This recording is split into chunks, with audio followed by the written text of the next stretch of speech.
创意建筑表皮建模思路分享，内附插件，大家可以思考下这个模型的建模思路和用到的插件，对比下思路，打在弹幕或者评论区。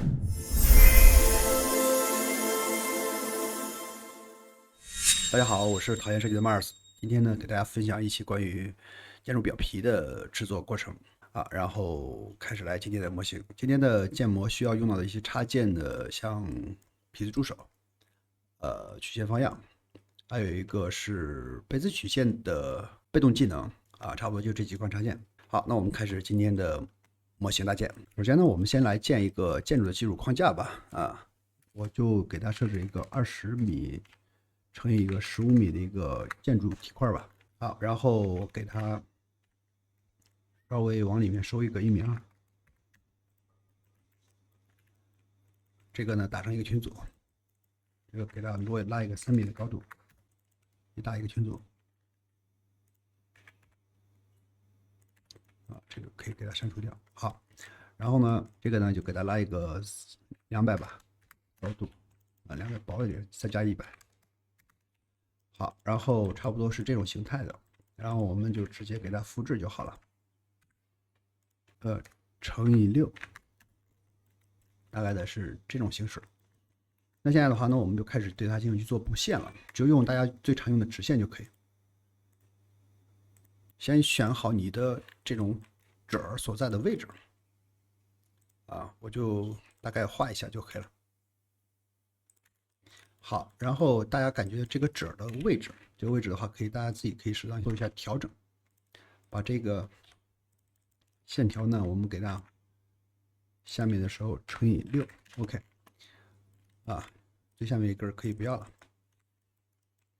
然后依次的是把这些线条呢往左边调，比如说调1200啊，这个的话就往这边调个2400啊，下面的时候就调个3600啊，4800，这边调6米，差不多就这种形式。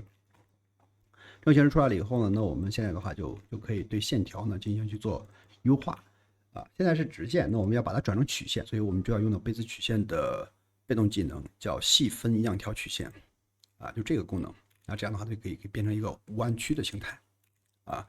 这块区域效果不太好，然后我们就可以稍微去编辑一下它啊，稍微去编辑一下它没有关系啊。然后一样道理啊，一样道理。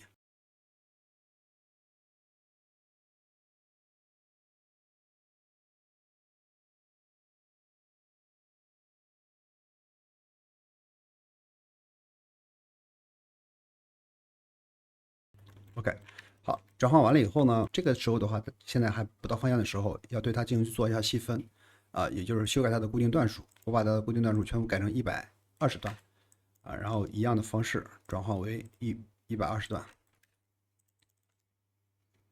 转化为120段。OK， 转化完了以后呢，那现在的话，那就是这些线条。把这些线条呢单独拉出来，单独选中，然后给它可以创建一个群组，然后给它复制一份上去啊，因为它是上下对称的。好，那我们把这个大的隐藏掉，就是整体的形态大概就是这样的形态了。这样形态生成出来以后呢，那现在的话，我们就可以逐步的对上下2个是方向就可以了。有一个小细节哈，就是这块锯的时候，最好是不要有横向分段了，然后只要保留它的竖向线条就可以了。因为我刚才做了细分，所以它的分布就比较均匀。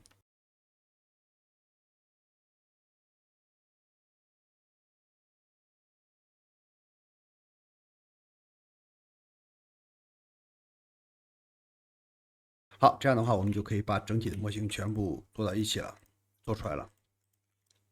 然后把这些区域的话，可以打成一个大的群组，后续的时候便于操作。然后我们直接给它炸开。炸开了以后呢，现在的话就是这些物体呢，它是一个线，所以我们要给它转成一个柱体，啊，转成个方柱吧，啊，设置50应该没什么好大的问题。OK，好，然后包括这些线条也是一样的，这些线条大的线条的话，其实也是一样的，我们也可以给它炸开啊，我们可以给它转化一下，转换成方柱。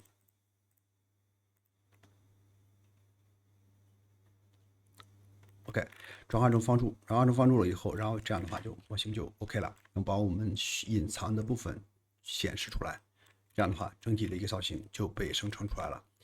这样的话就有一个渐变的变化的一个过程就被生成出来了。啊，如果大家有更多的造型的话，大家可以在直线的过程中就可以稍微去调节和优化它们的一些结构。好，这就是这一期内容给大家分享的建模的一个小思路。如果大家还有其他的建模思路的话，可以在评论区或者弹幕告诉我。如果你们还有其他的想看的一些模型的话，可以私信发给我，好吧？那我们这一期就到这边，感谢大家的收看。